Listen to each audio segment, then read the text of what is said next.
Jumuiya ya vijana kutoka mataifa mbalimbali barani Afrika imeitaka jamii ya kimataifa kuwapa nafasi kubwa zaidi kushiriki katika ngazi za maamuzi, hasa kwenye masuala yanayohusu mabadiliko ya tabia nchi.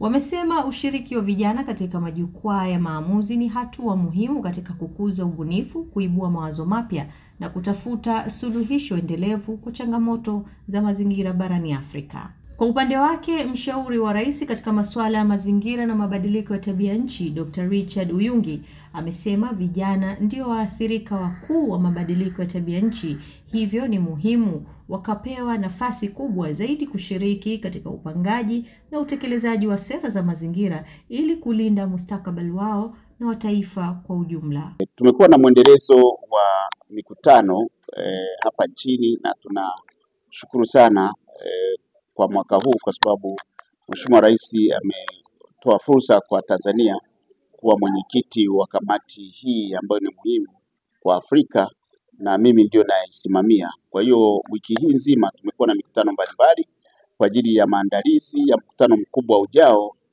tunaita COP, Conference of the Parties. Ni mkutano wa 30 wa nchi wanachama wa mabadiliko mkataba wa mabadiliko ya tabia nchi. Leo tuna mkutano muhimu sana.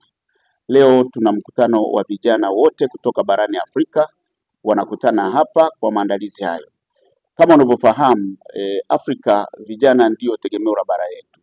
Asilimia 70 ya wakazi wa Afrika takriban wana miaka chini ya 30. Maana yake ni vijana. Na vijana hawa ndio pia wanaathiriwa na mabadiliko ya tabia nchi. Ukiangalia katika takwimu tulizonazo, asilimia 70 mpaka 80 ya athari zitokanazo na masuala ya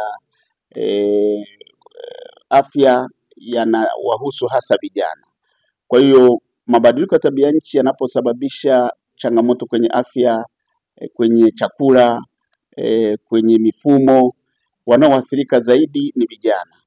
Na kwa hiyo tumeweka utaratibu, na kwa mara ya kwanza Tanzania ndio imeweka utaratibu chini ya Mheshimiwa Rais kwamba vijana sasa wapewe kipaumbele kwa sababu ndio wanaathirika na lazima watambue athari zinazowagusa na lazima watoe mwongozo kwa sisi watendaji ni vitu gani wanavitaka.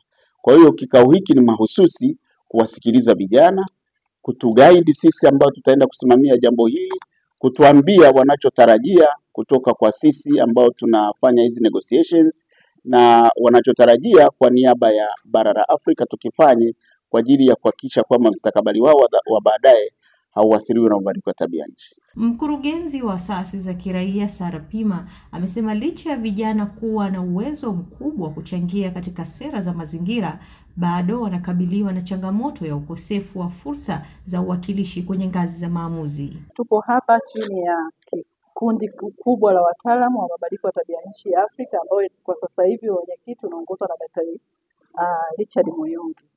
Mimi kama Sara pia ni mmoja katika wataalamu hao ambao wanaongoza kundi la vijana na jinsia. Na leo tupo hapa na makundi mbalimbali kutoka Afrika na nchi mbalimbali. Katika mkutano huo tunaona kabisa mabadiliko ya tabia nchi yanaathiri watu wote, lakini kuna makundi maalum kama vijana, wanawake na wazee na watoto wanaathirika sana. Na sisi kama vijana tumeweza kukutanika na kusema matakwa yetu katika mkutano wa mabadiliko ya tabia nchi wa 30 utakaofanyika Brazil, Belem. Na moja matakwa yetu, kwa sababu hili kundi la vijana ni kundi ambalo linaweza likaleta mabadiliko. Kwa hiyo mabadiliko makubwa yatatokana na vijana. Kwanza population kubwa ya Afrika ni vijana, lakini pia Afrika kwa takwimu inachangia 4% tu katika kutoa greenhouse emission, lakini ndio sisi athari nyingi inakuja Afrika. Kwa hiyo kundi hili la vijana kwa ujumla pia tunadai kuwa tunahitaji uwakilishi wa Afrika kwa vijana utenganishwe, uwe wenyewe unajitegemea, yaani usiwekwe ndani ya makundi mengine. Mwakilishi wa vijana kutoka Ghana amesema mkutano huo utasaidia kutoa picha halisi ya changamoto zinazokabili Afrika na nafasi ya vijana katika kuyapitia masuluhisho. It will give us an holistic and a clearer picture of the issue affecting the continent, because we are young people coming from across the African continent. Jina langu ni Abby Chebet, natoka Kenya. Mimi ni kiongozi wa The Ladies Heart Organization Kenya. Kazi yetu ni kutengeneza clean energy cooking stoves ama jiko zile ambazo zinatusaidia tupunguze kiwango cha kuni ambacho kinatumiwa kutokana na kukata miti kutoka kwenye different forests.